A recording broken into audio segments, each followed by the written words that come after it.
6장에 기록된 이 말씀을 통해서 하나님께서 주시는 은혜를 우리가 함께 나누기를 원합니다. 여러분, 요한복음 6장 말씀에는 이 두 가지 기적이 기록이 되어 있습니다. 오병이어의 기적과 예수님께서 물 위를 걸어가시는 이 두 가지 기적을 기록을 하고 있습니다. 이 요한복음에는 7가지 기적이 기록이 되어 있습니다. 그래서 오병이어의 기적과 예수님께서 물 위를 걸어가는 이 기적은 이 전체적으로 볼 때 4번째와 5번째 기적입니다. 그리고 더 중요한 것은 이 두 기적을 통해 예수님께서는 생명을 주시는 떡이요 영생을 얻게 하시는 구원자라는 것을 증거하는 설교를 하시게 됩니다. 오늘 본문에 보시면 예수님께서 갈릴리 바닷가에서 말씀을 전하실 때 큰 무리가 따랐다라고 말씀을 합니다. 그런데 2절 말씀에 보시면 이 많은 무리들이 예수님을 따라다니는 것은 많은 표적 때문이라고 말씀을 합니다. 이 사람들은요, 진정한 믿음을 가진 자들이 아니라는 것을 의미하는 것입니다. 그럼에도 불구하고 예수님께서 이 무리들을 불쌍히 여기셔서 이 오병이어의 기적을 통해 떡을 먹게 하셨습니다. 그런데 요한이 이 오병이어의 기적을 기록할 때 다른 복음서에 없는 에피소드 하나를 기록을 하게 됩니다. 그게 뭐냐 하면 예수님과 빌립과의 대화입니다. 예수님께서는 이 제자들의 성향을 다 알고 계시고요. 또 각자의 성품을 얼마나 잘 알고 계시는가 하는 것을 말씀하고 있습니다. 그래서 이 오병이의 기적을 행하시기 전에 이 빌립이 어떻게 하는가 일부러 시험을 하십니다. 5절 말씀에 보시면 예수께서 눈을 들어 큰 무리가 자기에게로 오는 것을 보시고 빌립에게 이르시되 우리가 어디서 떡을 사서 이 사람들을 먹이겠느냐 하시니 이렇게 말씀하시면 친히 어떻게 하실지를 아시고 빌립을 시험하고자 하심이라 라고 말씀을 합니다. 예수님께서는요, 이 빌립의 성품을 아시고 일부러 시험하시려고 이 말씀을 하셨다는 것입니다. 다시 말해서 이 빌립은 손이 작은 사람입니다. 집이 가난하고 어렵게 살았는지 뭘 시키면 항상 소심하게 일을 처리하고 항상 부족하게 일을 한다는 것입니다. 그래서 남자만 5,000명이고 여자와 어린아이들을 다 계산하면 약 10,000명이 넘는 이 많은 사람들에게 떡을 먹이려면 어떻게 해야 하느냐라고 질문을 하신 것입니다. 그러면 손이 큰 사람 같으면 한 사람당 얼마씩 나눠주고 실컷 먹고 나면 얼마 남을 겁니다 라고 말을 했을 것입니다. 그런데 이 빌립은요, 어떻게 말하느냐. 여러분 7절 말씀을 잘 보시면 빌립이 대답하되 각 사람으로 조금씩 받게 할지라도 200데나리온의 떡이 부족하리다 라고 대답을 하게 됩니다. 아마 이 빌립이 이렇게 대답했을 때 예수님께서는요, 내가 이렇게 말할 줄 알았다 하시면서 웃었을 것입니다. 각 사람에게 조금씩 나누어 주어도 결국은 200데나리온이 부족하게 된다는 겁니다. 제자들이 이렇게 부족한 자들이었다는 것입니다. 예수님께서는 이런 제자들을 불러서 하나님의 일을 하도록 훈련하셨습니다. 늘 부족하지만 각자의 성품을 따라 사명을 맡기시고 또 그 사명을 감당할 때 기쁨이 있도록 각자에게 복을 주십니다. 그러므로 여러분, 하나님께서는요, 이미 우리의 성품을 다 아시고 우리의 부족함을 다 아시지만 우리를 불러 하나님의 자녀가 되게 하셨다는 것을 알아야 합니다. 성격이 급한 사람도 있고 꼼꼼한 사람도 있고 손이 큰 사람도 있고 소심한 사람도 있습니다. 이런 사람들을 불러서 너는 왜 그러냐 책망하지 않으시고 이 각자의 성품과 각자의 성향을 따라 교회를 섬기고 성도를 섬기고 가정을 섬길 때 이 각자의 분복을 받아 누리게 하시는 것입니다. 그렇기 때문에 우리도 있는 성품 그대로를 서로가 받아주고 예수님처럼 이해하고 서로 섬길 때 우리 각자가 하나님의 놀라운 은혜를 누리게 되어 있는 것입니다. 그리고 이때 신중하게 일을 하는 안드레가 한 어린아이 도시락을 가지고 와서 헌신을 할 때 예수님께서 축사하시고 많은 사람들이 먹을 수 있도록 오병이어의 기적을 베풀어 주십니다. 여러분, 누구든지 어린아이처럼 헌신할 때 많은 사람들이 유익이 되게 하시는 것이 바로 하나님 나라의 복입니다. 그래서 이때 5,000명이나 되는 사람들이 실컷 떡을 먹고 12바구니가 남을 만큼 풍성한 은혜를 누리게 하셨습니다. 근데 여기서 문제가 생기게 됩니다. 떡을 얻어먹은 사람들이요, 이 예수님의 표적을 보고 세상적인 계산을 하게 됩니다. 지금 헤롯이나 로마의 황제보다 예수님께서 우리 왕이 되신다면 우리가 이 땅에서 먹고 살 걱정을 하지 않아도 되겠다라는 생각을 하게 된 것입니다. 그래서 14절부터 15절까지 말씀해 보시면 이 예수님이 구약에 약속한 그 선지자가 아니냐 하면서 이 예수님을 임금을 삼으려고 했다고 말씀합니다. 그 사람들이 예수께서 행하신 이 표적을 보고 말하되 이는 참으로 세상에 오실 그 선지자라 하더라. 그러므로 예수께서 그들이 와서 자기를 억지로 임금으로 삼으려는 줄 아시고 다시 혼자 산으로 떠나가시니라 라고 말씀을 하고 있습니다. 여러분, 수많은 사람들이요, 예수님 말씀을 듣고 배웠지만 예수님이 누구신지를 알지는 못한 것입니다. 그냥 이 시대에 우리의 필요를 채워줄 수 있는, 이 배고픔을 면하게 할 수 있는, 좀 더 나가면 내 소원을 이루어줄 수 있는 이 정치적인 지도자로 생각을 한 것입니다. 그래서 예수님께서는 15절 말씀에 홀로 산으로 가시고 이 제자들은 배를 타고 갈릴리 바다를 건너가게 됩니다. 여러분, 마태복음 14장 23절 말씀에는 예수님께서는 홀로 기도하러 산으로 가셨다라고 기록을 하고 있습니다. 그리고 얼마 후 밤이 되었을 때 예수님께서 물 위를 걸어서 이 제자들에게 오십니다. 요한복음에는 예수님께서 물 위를 걸어오신 이 표적을 자세히 설명하지 않았습니다. 예수님께서는 바다 위를 걸어오셨다라고만 기록을 하고 있습니다. 예수님은 세상을 상징하는 이 바다 위를 걸으시는 이 창조주가 되시는 분이라는 것을 증거하는 것입니다. 그런데 이 마태복음 14장 28절 말씀 이하에 보시면 이 베드로가 이 예수님을 보고 물 위를 걸어가다가 빠지는 사건이 기록이 되어 있지만 이 요한복음에는 이런 내용을 기록하지 않습니다. 이 요한의 관점에서 볼 때 베드로가 물 위를 걸어간 것보다 예수님께서 이 제자들에게 말씀하신 그 말씀이 더 중요하다고 생각을 한 것입니다. 그래서 그 이튿날 다시 많은 사람들이 예수님을 찾아다녔다고 말씀을 합니다. 그리고 그때 예수님께서 그 많은 무리들을 보시고 책망을 합니다. 너희들은 세상적인 관점을 가지고 나를 보고 있다는 것입니다. 여기서부터 이 백성들과의 긴 대화가 기록이 되어 있습니다. 이 내용이 본론이고 사실 제일 중요한 부분입니다. 사람들은 왜 예수님을 찾아왔느냐? 떡을 먹고 표적을 보았기 때문이라고 말씀을 합니다. 인간적인 관점으로 예수님을 바라본 것입니다. 그래서 여러분 26절에서 27절까지 말씀해 보시면 예수께서 대답하여 이르시되 내가 진실로 진실로 너희에게 이르노니 너희가 나를 찾는 것은 표적을 본 까닭이 아니요 떡을 먹고 배부른 까닭이로다. 썩을 양식을 위하여 일하지 말고 영생하도록 있는 양식을 위하여 하라.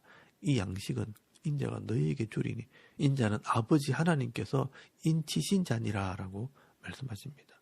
이렇게 예수님을 따라다니는 이 사람들은 영생의 문제나 영혼의 구원의 문제를 위해서 예수님을 찾아다니는 것이 아니라 이 땅에서 잘 먹고 잘 사는 것을 바라고 예수님을 찾아왔다는 것입니다. 그래서 썩을 양식, 이 세상의 양식을 위해 일하지 말고 영생하도록 있는 양식을 위하여 하라라고 말씀하신 것입니다. 그래서 이 사람들이 묻습니다. 28절 말씀해 보시면 그러면 우리가 어떻게 하여야 하나님의 일을 하오리까? 라고 질문을 합니다. 하나님께서 원하시는 것이 뭡니까? 라고 질문한 것입니다. 그때 예수님께서 말씀하십니다. 29절 말씀해 보시면 예수께서 대답하여 이르시되 하나님께서 보내신 일을 믿는 것이 하나님의 일이라 라고 말씀하십니다. 여기에 하나님께서 보내신 이는 바로 예수님을 말하는 것입니다. 이 예수님을 바로 알고 바로 믿는 것이 곧 영생을 얻는 것이다라고 말씀하신 것입니다. 그때 또 사람들이 묻습니다. 우리가 당신을 믿도록 행하시는 표적이 무엇이니까? 하시는 일이 무엇이니까? 라고 묻습니다. 당신을 믿으려면 무슨 표적을 보여줄 것인가? 어떤 유익이 있을지 묻는 것입니다. 그리고 우리 조상들은 하나님을 믿을 때 이 광야에서 만나를 먹지 않았느냐라고 말을 합니다. 이 구약에 우리 조상들은 하나님을 믿을 때 광야에서 만나를 먹고 배를 불렸는데 당신은 무엇을 우리에게 줄 수 있는가 하고 묻는 것입니다. 그래서 예수님께서 이 만나의 표적을 가지고 예수님 자신이 어떤 의미가 있는지를 설명하시고요. 또한 이 예수님을 바로 알고 믿게 될 때 영생을 얻게 되는 것이라는 설명을 하게 됩니다. 여러분, 구약시대의 만나는 육적인 배부름을 주었다면 나는 영적인 배부름, 이 영혼의 만족함을 누리게 할 것이라고 설명을 하게 됩니다. 이 구약시대 이스라엘 백성들에게 하나님께서 만나를 주신 것처럼 지금 신약시대는 하나님께서 참 떡을 주시는데 하나님의 떡은 하늘에서 내려와서 세상에 생명을 주는 것이라고 말씀을 합니다. 그리고 35절 말씀에 보시면 이 생명의 떡이 바로 예수님이고 이 떡을 먹는 자는 결코 줄이지도 않고 영원히 목마르지도 않게 된다라고 말씀을 합니다. 그런데 문제는 사람들이 나를 보고 나를 믿지 않는다라고 말씀을 합니다.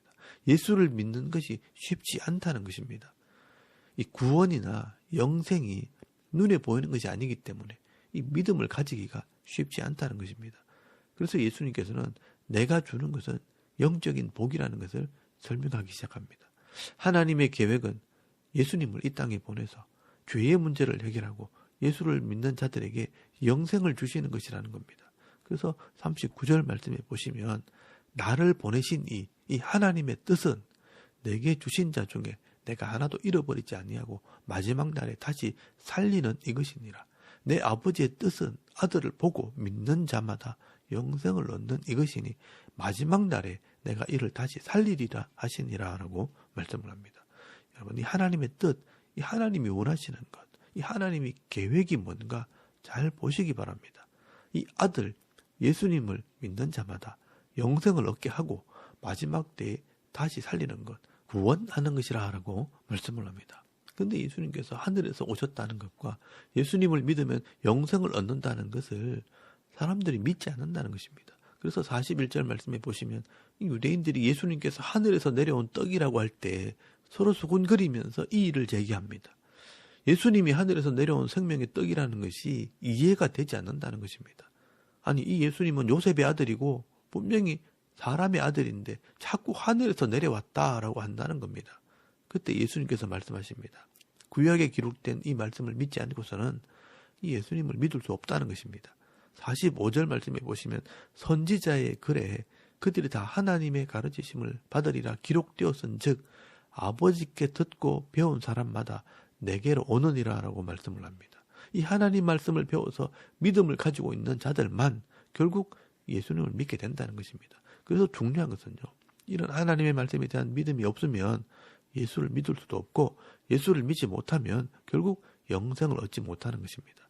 그래서 우리가 이 예수님을 구약에서부터 바로 배우고 바로 알고 바로 믿어야 하는 것입니다. 그래서 47절 말씀에 보시면 진실로 진실로 너희에게 이르노니 믿는 자는 영생을 가졌나니 내가 곧 생명의 떡이니라 라고 말씀을 합니다. 이 생명의 떡은 예수님의 말씀을 의미하는 것입니다.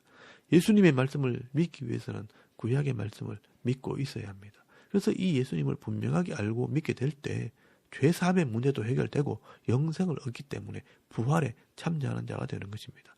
이것이 예수님을 믿는 방법입니다. 그런데 그때나 지금이나 이 유대인들은 이 구약의 말씀을 바로 알지 못했고 믿지 못했기 때문에 결국은 이 예수님을 믿을 수 없다라고 말씀하는 것입니다. 그래서 52절 말씀에 보시면 이 유대인들이 화를 냅니다. 그러므로 유대인들이 서로 다투어 이르되 이 사람이 어찌 능히 자기 살을 우리에게 주어 먹게 하겠느냐라고 화를 냅니다. 이 예수님이 자신을 생명의 떡이라고 하는데 이 떡이 말씀이라는 것을 이해하지를 못하는 것입니다. 이 니고데모처럼 육신의 관점으로만 생각을 하는 것입니다. 그때 예수님께서 이 성찬식의 의미를 설명을 합니다. 그래서 이 말씀을 잔의 메시지, 컵세이, 성찬의 메시지라고 말을 합니다.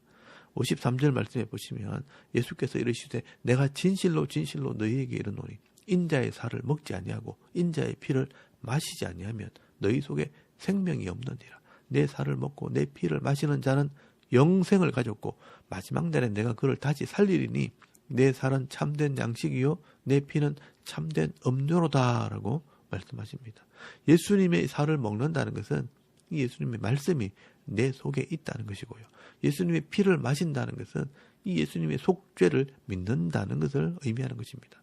이렇게 예수님의 속죄를 믿는 자는 결국 죄가 없기 때문에 영생을 가지게 되고 또 마지막 날에는 심판의 부활이 아니라 이 생명의 부활을 얻게 되는 그런 은혜를 누리게 되는 것입니다. 그런데 이 제자들도요, 이 말씀을 들을 때 너무 어렵다라고 고백을 합니다.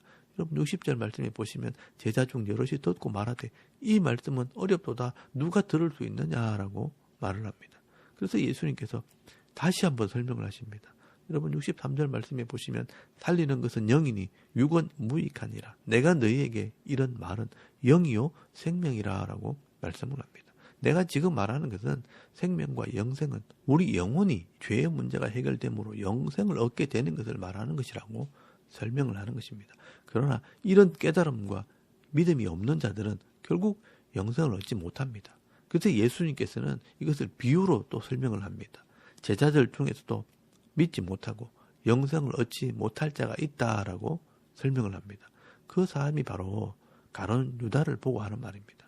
70절 말씀에 보시면 너희 중에 한 사람은 마귀니라라고 말씀하는 것을 보면 이 가룟 유다는 예수님을 제대로 알지 못했고 또 바로 믿지 못하고 세상의 가치관을 따라 이 예수님을 세상의 왕처럼 믿으려고 했다는 것을 말하는 것입니다. 그래서 이 가룟 유다는 예수님을 돈을 받고 유대 지도자들에게 팔아 넘겼던 것입니다. 여러분, 오늘 우리도 이것을 분명히 알아야 합니다. 구약을 통해 예수님을 알고 예수님께서 우리 죄 문제를 해결하시기 위해 오신 구원자라는 것을 온전히 믿지 못하게 되면 결국 이 내 영혼이 살지 못하는 것입니다. 유대인들처럼 세상의 가치관을 가지고 육신의 떡을 얻어먹으려고 이 세상의 문제를 해결하려고 예수님을 따라다니는 사람들은 예수를 믿지 못합니다. 이 예수님의 제자들도 세상의 가치관을 가지고 자기 필요를 채우려고 이 세상의 권력을 얻으려고 이 예수님을 따라다니는 자들은 예수를 믿지 못합니다. 결국 우리도 이 세상적인 가치관을 가지고 예수님을 믿고 세상의 욕심을 가지고 이 교회를 다닌다면 결국 가룟 유다처럼 마귀의 일을 하다가 결국 마귀를 따라 지옥에 가게 되는 것입니다. 그만큼 이 예수님에 대한 바른 지식과 바른 믿음이 중요하다는 것입니다. 그러므로 이 요한복음 6장 말씀에도 이 예수를 바로 알고 믿는 것이 얼마나 중요한 문제인가 하는 것을 말씀을 하고 있습니다. 여러분 45절 말씀에 보시면 아버지께 듣고 배운 사람마다 내게로 오느니라라고 말씀을 합니다. 이 하나님 말씀을 바로 듣고 배울 때 예수님이 누군지를 바로 믿게 되는 것입니다. 이 예수님께서는 생명의 떡으로 이 죄인들을 살리러 오신 분입니다. 우리가 말씀을 듣고 또 이 성찬식에 참여하면서 떡을 먹을 때마다 예수님께서는 우리 죄를 위해 죽으셨고 또 우리의 죄 문제를 해결하심으로 우리가 영생을 얻게 되었다는 것을 여러분 바로 믿으시고요.